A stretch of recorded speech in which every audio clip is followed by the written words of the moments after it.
What's up, guys? Welcome back to A Trucker's Life. Welcome back, guys. All of you that have already been subscribed, welcome back. And if you are a new subscriber, see that airplane up there? Pretty cool. If you're a new subscriber, welcome to the channel. Guys, today's video is basically going to be, it's basically of my beginnings, where it began for me as far as the trucking, how I fell in love and where I fell in love with, the actual trucks and just trucking industry and all that. I remember when I was a kid here in this exact place, the hitching post, I would see trucks get on the freeway, and to me that was just so awesome.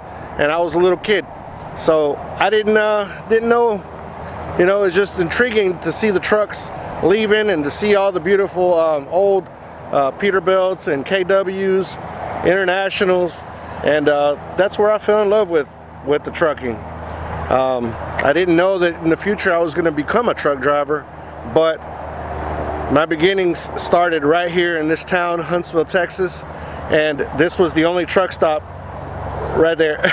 This was the only truck stop at the time here in this town. It was the hitching post. I hadn't been here in a while, and it's going through quite a bit of renovations. It's not the old truck stop that I remember completely. Nonetheless, it's still here. Some of its roots are still here. And across the street over there you have the Pilot. So the big names have moved in, and probably that's what's happening here. It looks like they might be buying this out or something. I don't know. Pretty interesting. But yeah guys, this is where it all began for me. This town is known for its college. Sam Houston State University is here in Huntsville, Texas. The prison, the main headquarters of the prison system for Texas is all here. There's actually, don't quote me on this, but there's actually probably 6 to 7 prisons here in this area. And you can't see, but across the street on the other side of that bridge, there's actually a prison called the Holiday Unit. How ironic is that, right? Also, death row is also here in this town.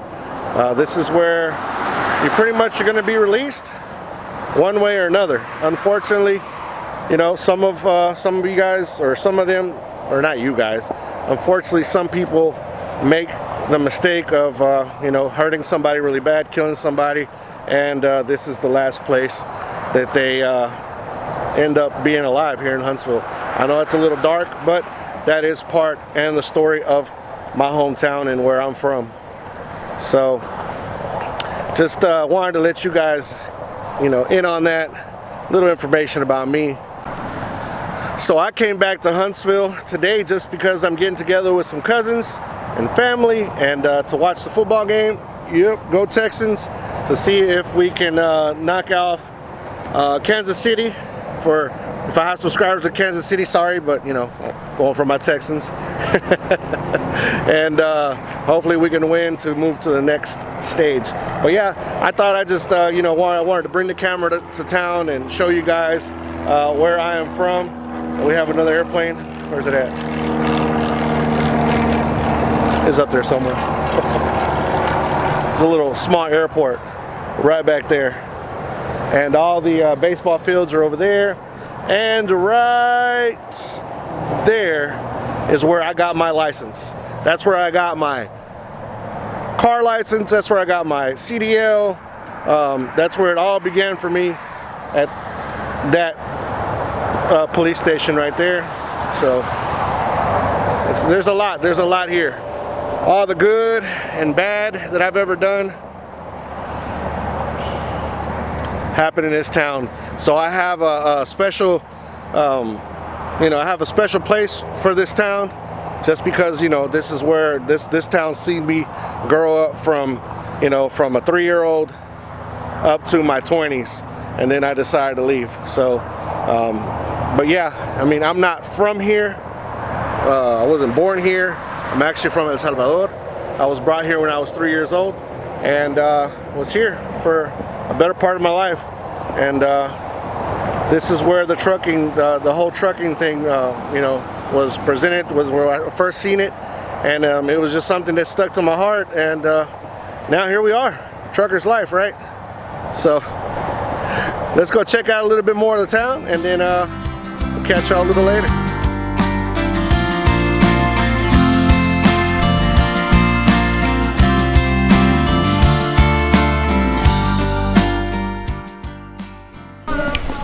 So we made it inside the Texas Prison Museum here. It's been a long time since I've been in here. Little backstory about me, guys. I used to be a prison guard. I was a prison guard for 2 years. This is the first thing I ever did as like a regular job. So, and I used to wear one of these. This was during my time right here. That was the suit I used to wear, or the uniform I used to wear, I guess you would say. And these are the other ones. This one is still, I think, in use. Those other two, I don't think so. But yeah, I worked here for, or not here, but I worked for the prison system for 2 years. I was about 19 years old whenever I first started working here. And yeah, it just wasn't my thing. Being, you know, guys do things and you get in trouble, and it just some guards made it so difficult for some inmates that you know, I know some guys, you know, just, how would I explain it, they've done bad things, but doesn't mean you have to keep adding to it. At least that was my thought. So yeah, I just wasn't that guy. I've never been that guy to be you know, lack of a better word, a donkey's butt to anybody. You did your time, I went in, I did my time, I gave, you know, did what I was supposed to do, and I left. That was my whole thing, but it didn't work out for me as a prison guard, so it's all good. But yeah, check all this stuff out.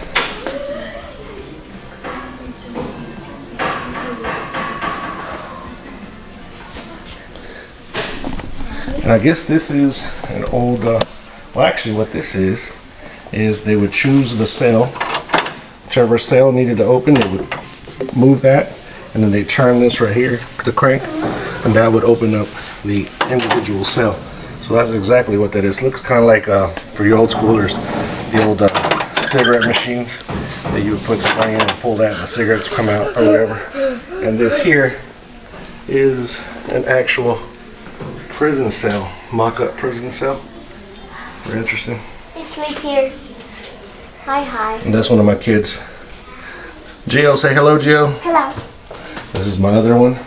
Mariah, say hello. Hello. Okay, now time to open it up. Here, back to prison. Daddy. Come into the prison. And come into the prison. You go. Let's go in the cell. Let's check this out. This is the beds they have? I'm very claustrophobic, guys, and just being in here kind of makes me feel like I don't want to get in trouble. I definitely don't want to get in trouble. But yeah, this is a mock-up of an actual cell. Oh, the famous metal seat. And your little desk. And of course, room for 2 guys. Alright, so let's get out of here, because it's not an easy feeling to be in there. But yeah, that's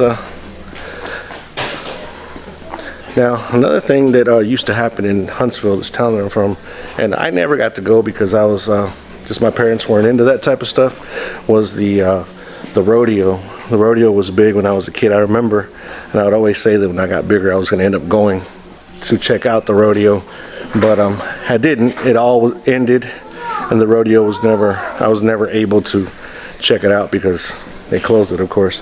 But here's some of the rodeo stuff that was going on back then. And what they would do basically is the inmates would put together, would build stuff like arts and crafts, and would sell that stuff. I don't know if it was for them or for the actual prison, but they would build stuff and make stuff out of leather. And if you wanted like some good quality, nice leather, you would go there, and or leather purses, or you know, just anything that saddles. I heard saddles were pretty nice from there too. So you can get all that stuff at these rodeos. But I think it ended because the inmates were getting hurt, and I think that's when lawsuits started happening, and they ended up shutting it down, unfortunately. Now, I'm going to show you guys something that it's nothing that it's kind of a sad thing, but here is a actual mock-up. I don't know if this is actual, but this is Old Sparky, and of course Old Sparky is where they used to execute inmates in the state of Texas. They still execute inmates, not electric anymore. It's all with injection, lethal injection. So check that out real quick.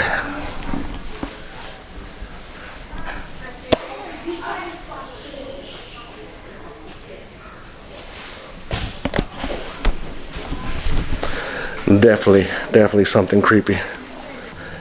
Here are some stuff that the inmates made, some shanks. Check out those shoes, all-star shoes. And look at that shank. Oh, you would hate to get hit by that thing. Dang. Guns. But all this stuff that is all homemade weapons that they use, you know, in the prison.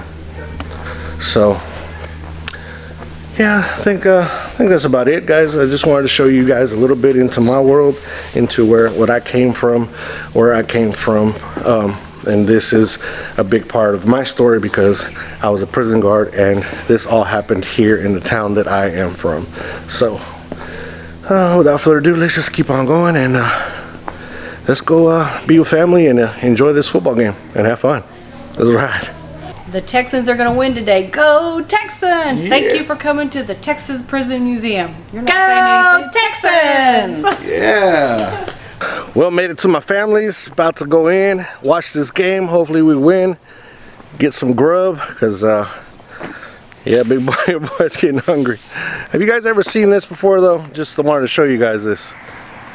This right here are shipping containers, but they were turned into apartments for college students.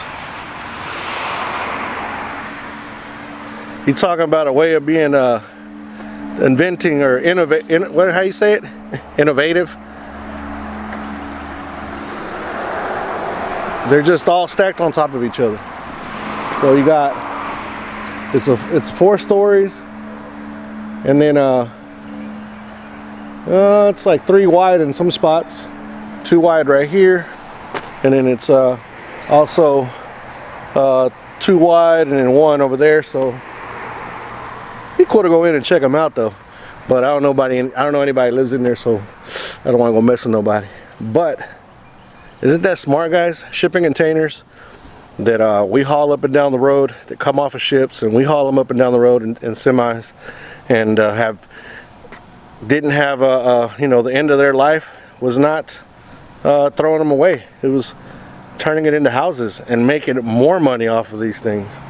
You're talking about, I mean, it's pretty smart. Whoever came up with that. Then I know I've seen them.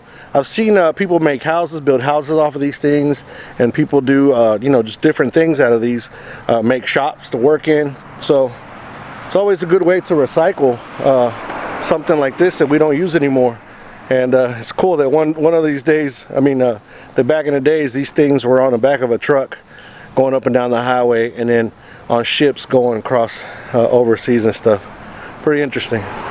But I'm going to get back in here to the game, get back with my family, and we'll see you guys a little bit later. So, go Texans.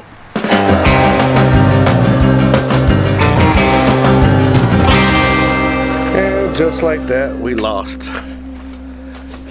Can't win them all, right? Oh well. It is what it is. It's just a football game. We're gonna keep on pushing on. Guys, thank you guys again for joining me one more time. Thank you for giving me the opportunity to come to your cell phone, to come to your house, however you watch these vlogs. Thank you for giving me the opportunity. Once again, guys, don't forget to like, share, subscribe, click that notification bell down below, comment, let's have a conversation. Let's enjoy this vlog. Let's enjoy this A Trucker's Life, because it's not just mine, it's a part of all of ours. Anybody contemplating suicide, please don't do it. There always is help out there. There's always somebody that can help you out and that can get you to the next level. 1-800 number is 1-800-273-8255.